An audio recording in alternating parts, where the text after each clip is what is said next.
But as we get away from our radical thug Putin and get off of all of this horrible oil, then who controls all the rare earth minerals that dictates, that builds all of these batteries?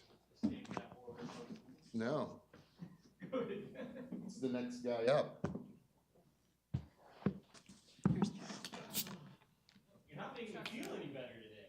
That guy. Xi Jinping. They have 90 some odd % of rare earth minerals. But they have really good clean mining practices over there, right? Okay. Thanks. So you get off the oil, you get onto the rare earth minerals, and then who's in charge? And So do Putin's that at gone, the front. and you did it for him. So And then they sit add there. that in the beginning. Yeah, this one. We're playing. He gets to be in charge, right? We're playing marbles. Russia's playing checkers, and Xi Jinping's playing chess. And he's the only one that knows which game it is.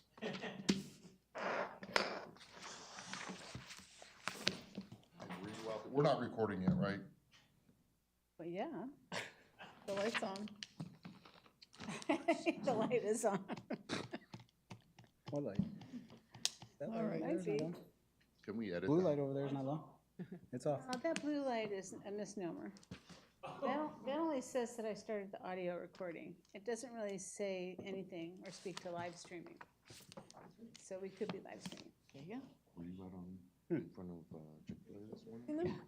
And I was honking at you. Ah, there you go, yep. Oh, good, we got that shorty. Dan got me out of bed early. Okay, we don't need to show the agenda. What's that? Well, we don't need to show it here. You will send me that article, Hi, Jeremy. right? Hi, Pedro. Hi, Chuck. I'm really curious. Yeah, I have to remember which. Oh, really? Can you guys hear us? Do I need to speak louder? Uh-oh. They keep freezing.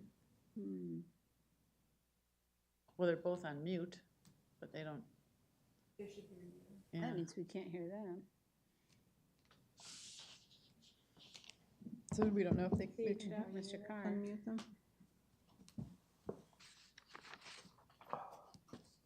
Can you guys hear us?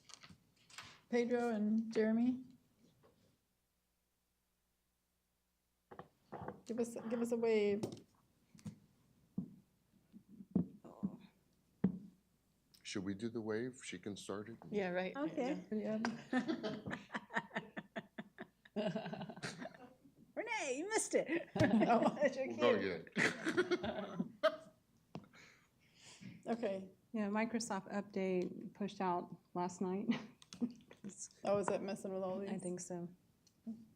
All right, we'll go ahead and call the pension board, firefighter pension board meeting to order.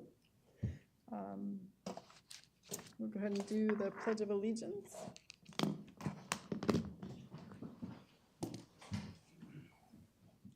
I pledge allegiance To the flag of the United States of America and to the republic for which it stands, one nation, under God, indivisible, with liberty and justice for all.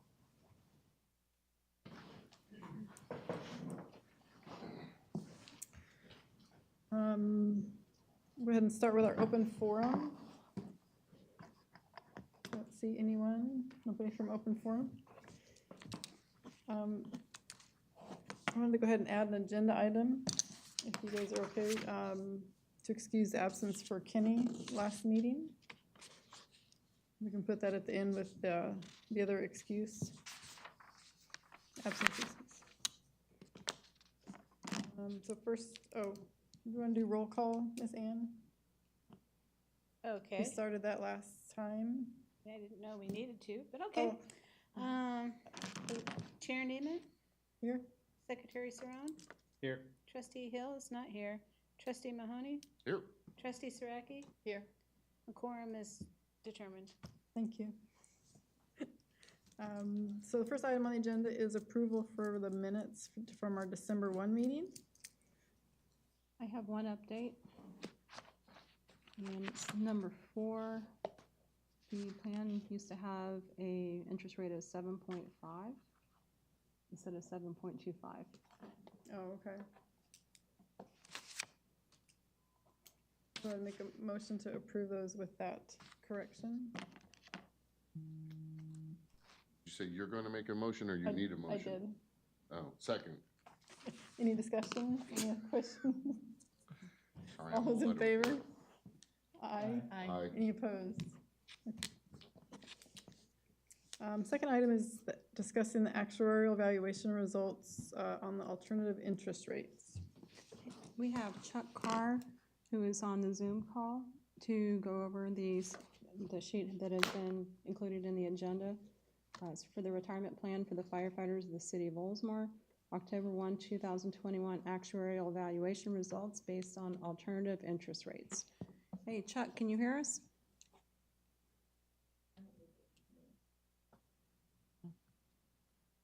Are you able to unmute, Amy? I can unmute me, but it's gonna be, all the microphones, it's gonna be. You can call him.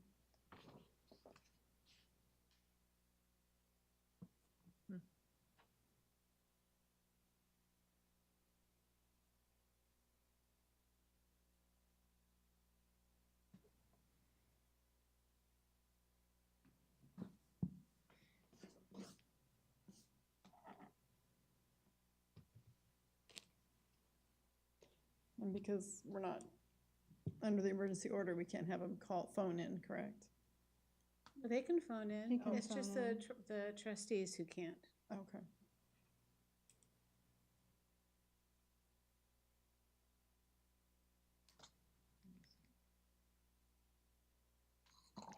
While we're doing that, can we go to bounce around, or do we have to have No, we a can, motion to do that?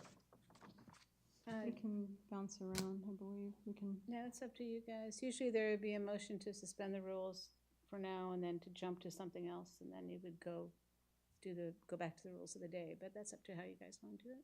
Move to suspend the rules so that you can jump around and keep this efficient? I'll second it. all in favor? Aye. Aye. Do we get to really jump around? I still wanna do the wave. We're on YouTube Live, so we can do it. So I think we're on the same issue with 3, the investment report, with Jeremy. okay. Jeremy, can you hear us? Well, we can knock out the absences. Yep, Yeah. yep, okay. Get back to it. So we'll go ahead and go with the one that was on the agenda, excusing the absence today for John Hill. He did provide a notification to the city clerk. Need a motion to approve. Move to approve. I second. Any discussion?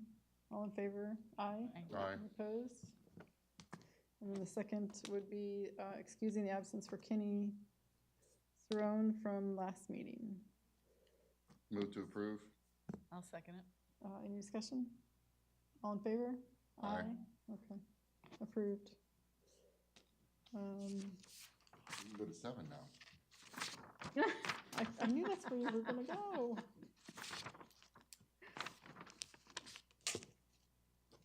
Everything else, other than number 4, with Cindy, the budget report. Okay, budget report.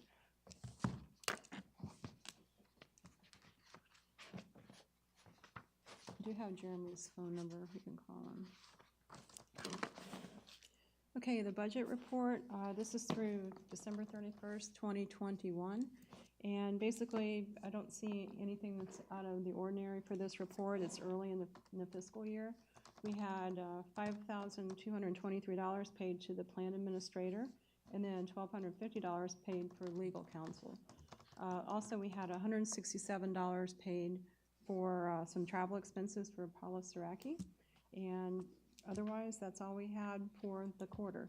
We expect to have some other activity coming in through, probably not much through the end of March, we're already here. And then for June 30th, we'll have some other activity, the actuary, and we should have audit invoices and things like that. Okay. Any questions or discussion? Okay. Thank you. Are we able to notify them to have them call in one at a time, or? I'm gonna email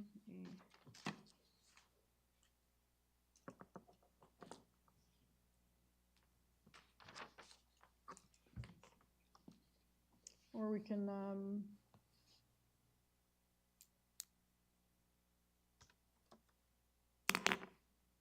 maybe defer them till next meeting if we can't Yeah. get the, Like a huge lag. yeah.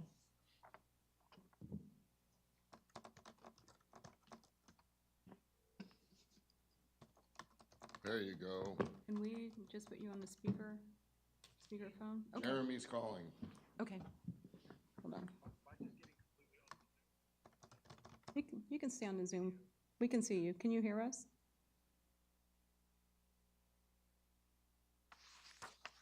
Okay. Okay, let me put you up to the speaker, and then you can give your presentation. Okay. All right, try that, Jeremy.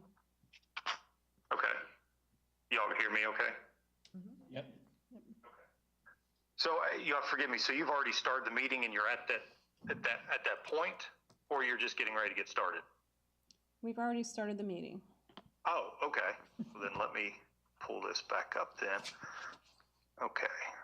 All right. So you all haven't, just so I kind of know how I'm going to chat about, you all haven't then obviously talked with Chuck or any of the assumptions rate conversation yet, correct? Correct. Okay. All right. Perfect. Okay. Well, I don't know what you all have in front of you visually speaking, but I'll go over the December 31st quarter numbers. Okay. And I'll start with the actual dollar amounts. So you started the quarter with 9.26 million. You had 52,000 in contributions come in.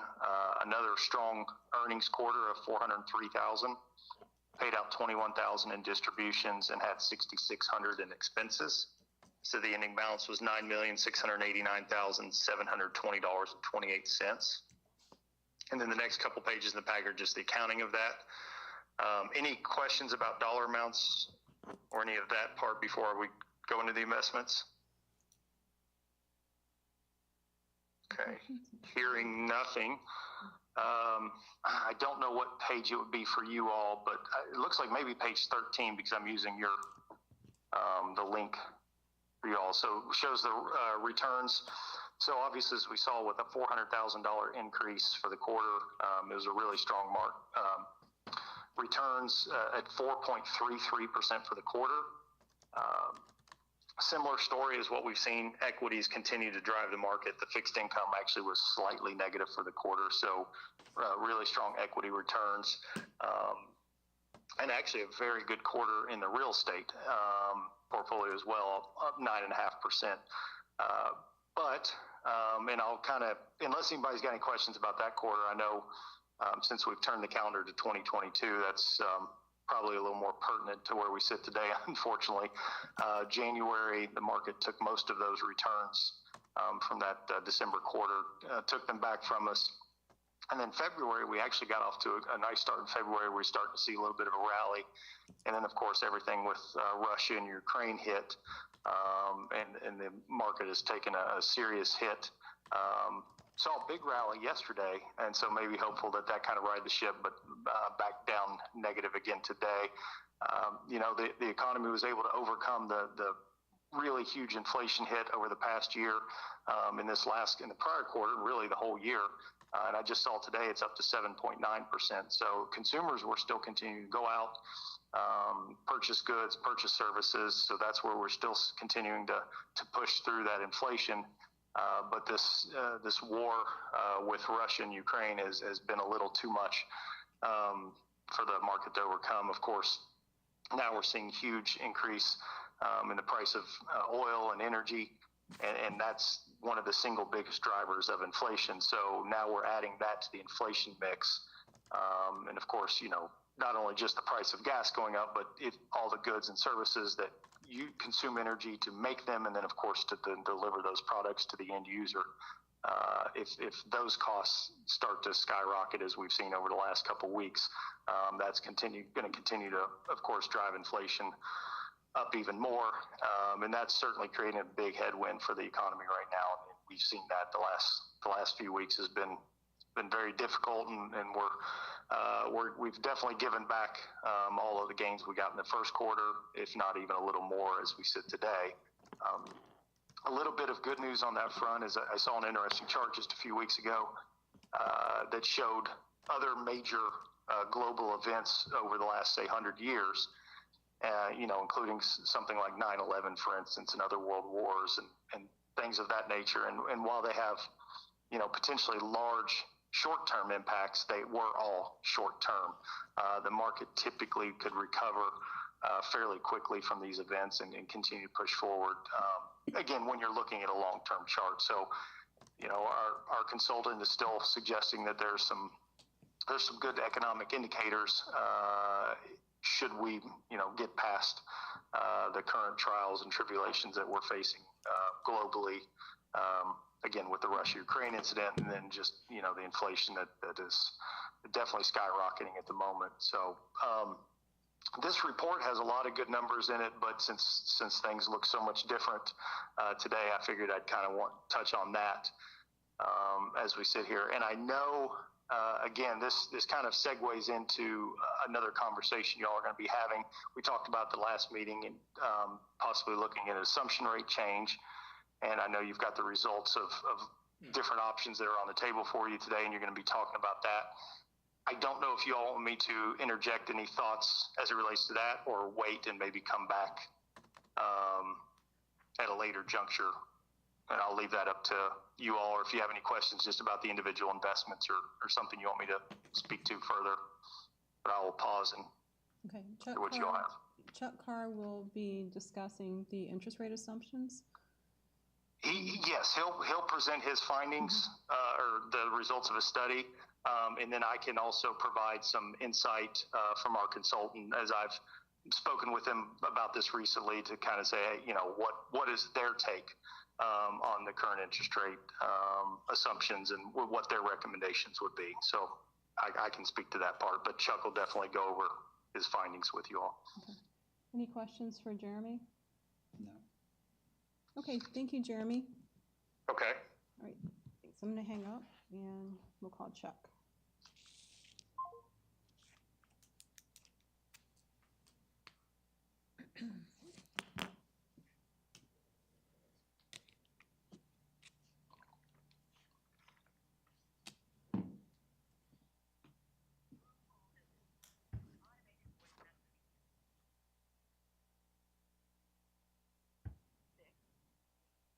This is Cindy.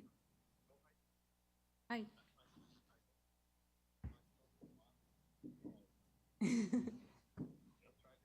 No problem. Okay, thank you. I'm going to put you on speakerphone. We're having some technical difficulties with the Zoom. 1 second, hold on. Okay, Chuck, can you hear us? I can. I can hear you. Great. All right. So we're ready to go over the alternative valuation results. Yes, thank you. Hello? Yes. Yes. Oh, okay. All right. I couldn't hear. Okay, so I assume everybody has a copy. It's just a little one-page handout that shows, it has 4 columns of numbers on it. The leftmost column of numbers is just a repeat of last year's, the 2020 actuarial valuation results. And then we have 3 alternative columns of numbers that are based on 3 different interest rates. The first one of those columns is our current 7% interest rate assumption. So that column shows you the 2021 actuarial valuation results if we don't make any changes to the interest assumption. And then moving to the right, you'll see if we lower it by 0.25% to 6 3/4. That's our column of numbers and the valuation results there. And then finally, the rightmost column shows you the results at a 6.5% assumed interest rate. So just as a reminder, the valuation as of October 1, 2020 determined the required contribution rate for the 21-22 fiscal year. So this new valuation as of October 1, 2021 will determine the city's contribution rate for next fiscal year, for the 22-23 fiscal year. So our current contribution rate based on last year's report was a total of 38.40% of pensionable earnings. In the box at the bottom, you can see how each of these, well, the total required rate contribution rate is in bold. But then and I take that back. I misspoke when I said that there was a 1 year delay. You guys, I don't think used the 1 year delay. So the 38.4% rate is the rate I believe that was in effect for last fiscal year. And so the new rates will be in effect for the current fiscal year. So ignore what I just said a second ago about the 22-23 fiscal year. So the contribution rate for last year, which was 38.40%, you can see that broke out between the Chapter 175 contribution and the city's portion. City's portion was 27.85%, and the chapter money worked out to about 10.55%. And then you can see that breakdown for each of the alternative interest rates. So as we move to this year's results, we currently assume a 7% interest assumption. And on that basis, we would have a total required contribution rate of just 16.27%, and that's the total, including the chapter money. I've estimated the breakout between the chapter money and the city's portion. The city's portion really would plummet all the way down to 5.22% of pay. The chapter money is estimated to be a little over 11% of pay. We don't know exactly what the chapter contribution will be because we don't know the dollar amount, and of course we also don't know what the payroll will be for the current year. So we can only estimate the percentage based on expected payroll and based on what last year's chapter money was, and just assuming that it continues, we get the same amount this year. And then as we move to the right, you'll see reducing 0.25% adds about between 10 and 11% to the total rate. All of that, of course, goes to the city because the chapter money is not going to change based on what we assume for the interest rate. So the chapter money will, in all cases, is expected to be a little over 11% of payroll. So at 6.75% interest rate assumption, the city's portion is estimated to be just over 16% of payroll. That's still almost a 12% reduction, 12% of pay reduction from the rate that was in effect last year. And then finally, the rightmost column shows the 6.5% results, where the total contribution rate actually is pretty much the same as it was last year, maybe just slightly smaller, 38.32%. And so the city's contribution rate would be slightly smaller as well. Excuse me, 27.27%. That's an estimate, of course. That will be down just slightly from the 27.85% city contribution rate for last year. I don't know if you guys have had, I think you may have had a little bit of the discussion prior to this meeting and at your last meeting about why we're looking at these different alternative interest rates. But basically, the FMPDF investment consultants, for the moment, are still saying that 7% for this portfolio is the most reasonable kind of middle of the road long-term assumption. And when I say long-term, I'm talking, 30 to 50 years. It's very, very long-term. But then I think both Jeremy and I expect that they may lower that expectation, that long-term outlook, at some point in the near future. I don't know how much they would lower it. It probably wouldn't be dramatic, but I think they may pull back from the 7% at some point. So the reason we're looking at this today is you have a somewhat unique opportunity to entirely pay for a reduction in the interest assumption, at least up to 0.5% reduction, with your excess investment earnings. As you know already, last year was probably one of the best years we've had, certainly in a very long time. So we had over 20% return on the investments, and that gain, those extra returns, are going to be used one of two ways. We can either spend those gains on purpose on, in this case, lowering the interest rate assumption and buying ourselves a little more conservative assumption. In other words, lowering the bar a little bit with respect to our future expectation of investment earnings. Or if we don't do anything, every dollar of that gain is going to be used to reduce what the city has to contribute. And that's why the gains were so large That's why the city's rate, if we don't make any changes to the assumed rate of return, the city's contribution rate is going to drop by, by over 20% of payroll, to over 22% of payroll actually. So it's going to plummet all the way down to 5.22%. I'm not saying that's a bad thing. I'm just saying understand that what we're talking about today really is, in some sense, it's how are we going to spend the excess investment earnings that we had last year. Do we want all of that to be spent on buying down the city's contribution rate to all the way down to 5+%, or do we want to spend at least some of those gains on lowering the bar for the future and buying ourselves a little more conservative interest rate assumption? Because even at 6.5%, we're still going to have a slight reduction in what the city has to contribute. It's more or less equal, but it would be a very slight reduction. At 6 3/4, that's, I guess, somewhat splitting the difference, because we would have, in that case, we'd have almost a 12% of pay reduction in the city's required contribution. But at the same time, we would, lower the bar a little bit from 7 to 6 3/4. That may not sound like a lot when you talk about a 0.25% change in the interest rate assumption, but over the long term, that's a pretty big difference. And it adds, it adds, probably 4 or 5% to the total liabilities, projected liabilities, just that 0.25% move in or change in the rate. So it looks small, but it's actually lowering the bar even by that relatively small amount really does help us have more gains in the future than losses. Because I'm on the cell phone and the way the speaker works, I can't tell if you guys are trying to interrupt me or say anything. So I'm going to be quiet for a second to see if you have questions or something you want to discuss.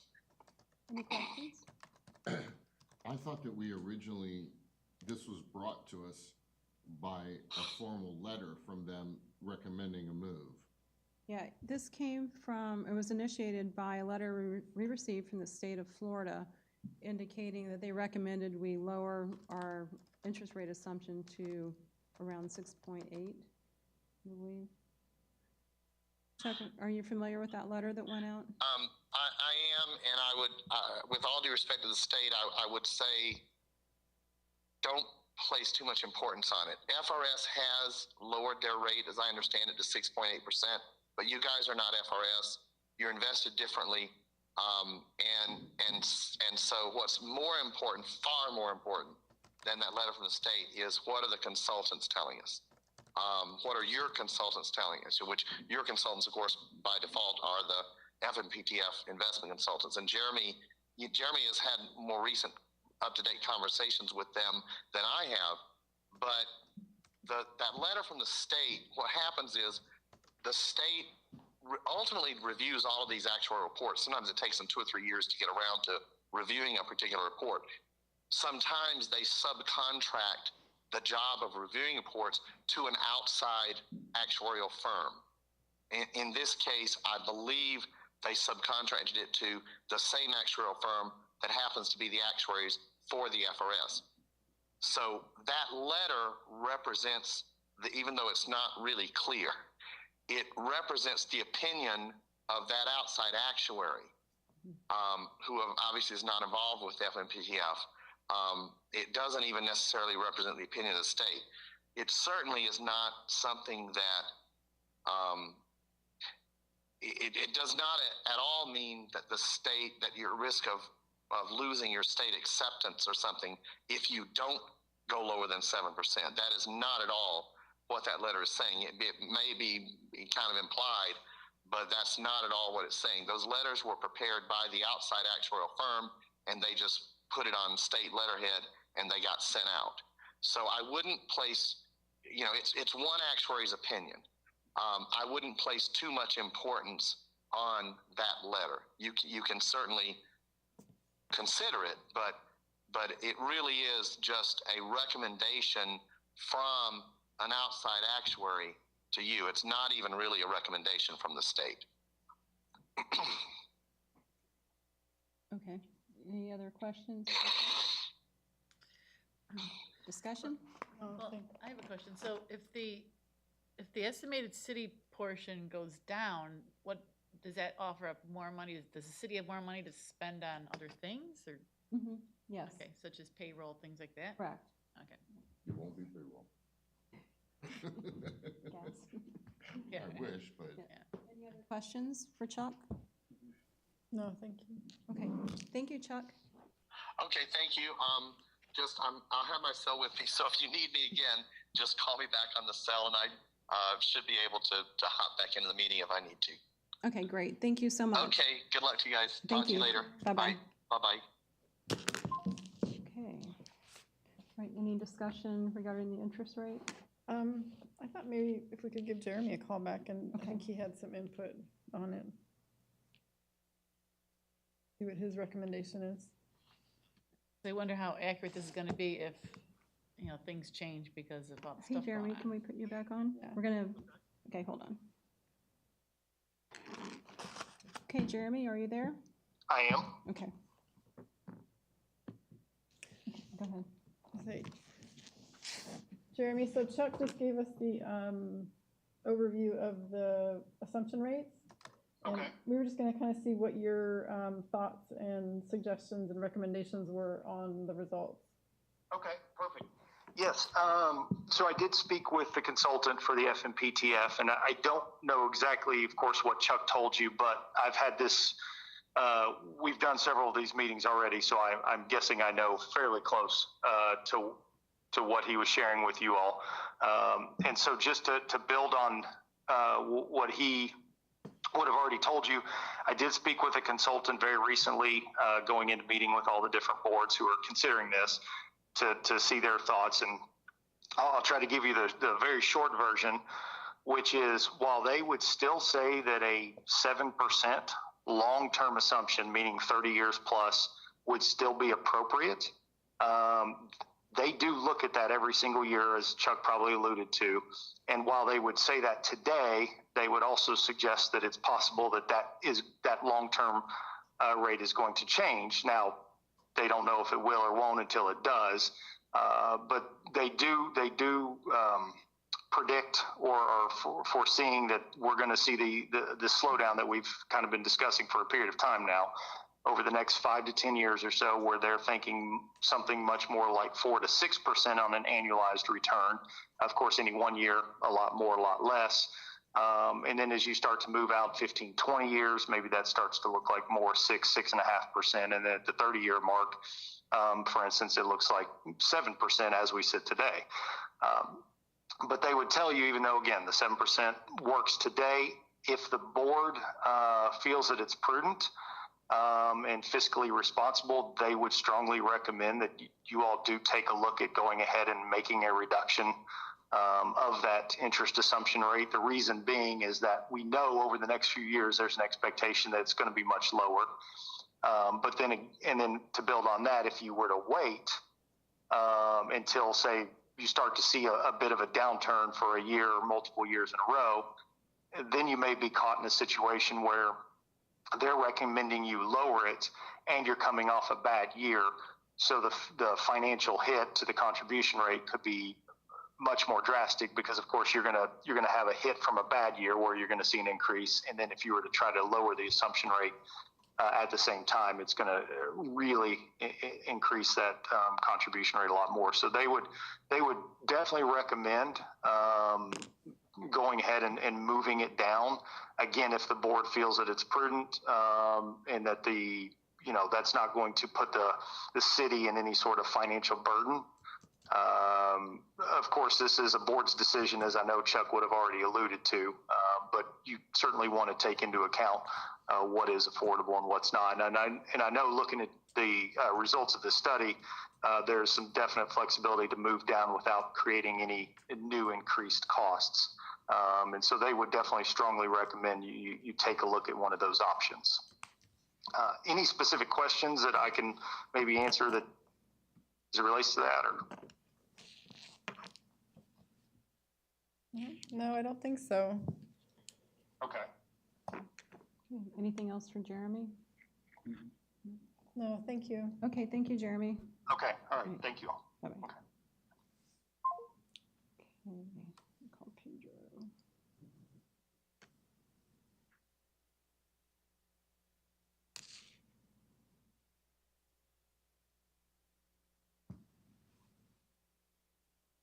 Again, we're very sorry for the technical difficulties. Not a problem. Hi, Pedro, this is Cindy from the city of Oldsmar. Can we put you on speakerphone? Okay, hold on. Okay, Pedro, can you hear us? I can hear you. Can you guys hear me? Yes. Yes. Okay. So just before, is it my turn for the report or? Yes, your turn, you're up. Oh, okay. So just before I forget, and I don't know if you guys may have done this already, but I know that Jeremy mentioned to me, he called me on the phone mentioning that I was going to be up in a little bit, but that he had some further information regarding the investment assumption from the consultant. So I don't know if you've spoken to him or maybe you want to call him back, but he did mention that he would stick around because he had that information. Yes, we just spoke with him, thank you. Okay. All right, good. All right, so just I'm assuming that you guys went over the valuation and approved it. We went over the valuation assumptions. I'm sorry, right? We Correct. went over, we reviewed the valuation assumptions. He gave us the results for 3 different options. Okay. And did you guys make a decision in terms of changing? Not yet. Okay. Okay. So I guess then, really, from my report, the only thing I wanted to update you on was legislatively. As I think I may have mentioned that there was a bill that had been proposed that would have added COVID-19 to the list of presumptive diseases for purposes of line of duty, disability, and/or death benefits. That bill has basically stalled out. It's been stuck in committee since about mid-January, and so with session ending tomorrow, the 11th, that I think the expectation is now that it's obviously not going to make it to the floor for a vote, and they won't have the vote in time anyway. So I think likelihood is it'll be reintroduced next session, but for the time being, I think this is not going to make it through. And then just educational opportunities. The Division of Retirement will typically have a school in the spring, mid-May, early May maybe, up in Tallahassee. They did advise that they were going to cancel that trustee school this year. About a couple weeks ago, they decided to cancel it. So the next opportunity for the Division of Retirement would be at some point in November. They haven't announced the dates yet, but at some point in November, and it'll be held in the Orlando area. So not too far from you guys. And then if not, the FPPTA is having its annual conference June 23rd through the 26th over in Orlando as well. So if anybody's interested in attending that, that's something that they may want to check out. But other than that really concludes my remarks. Unless you guys had any questions or anything for me. Any questions? While we have him on the phone, I think it would be a good time to discuss the board's decision on the interest rate assumption. I think you probably need to make a motion on actual assumption. Yes, too. please. Make a motion to accept them or discuss them? To set one. To accept Or one do of the nothing. assumptions. Right.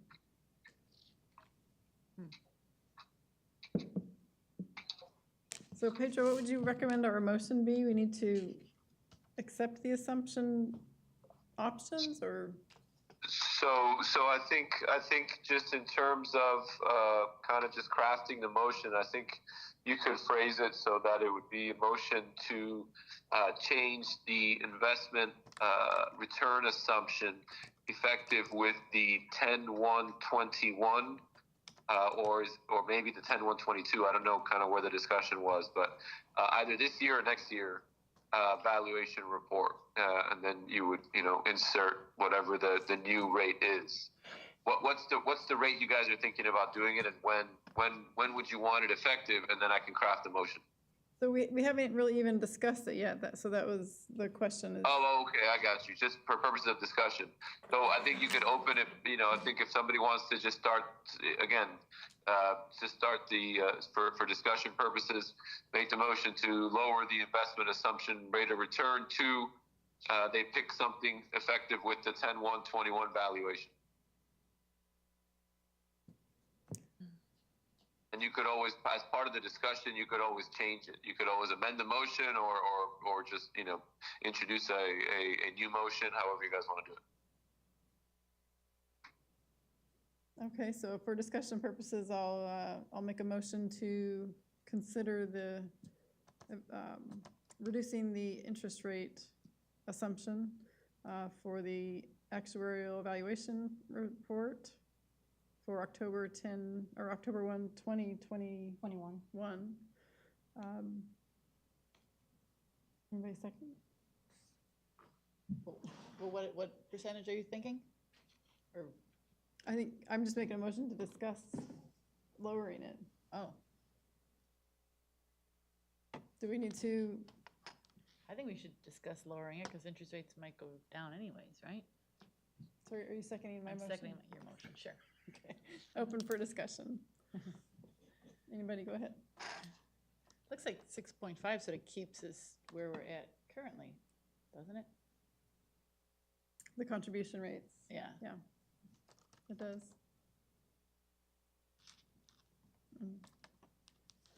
Brian, what's on your mind?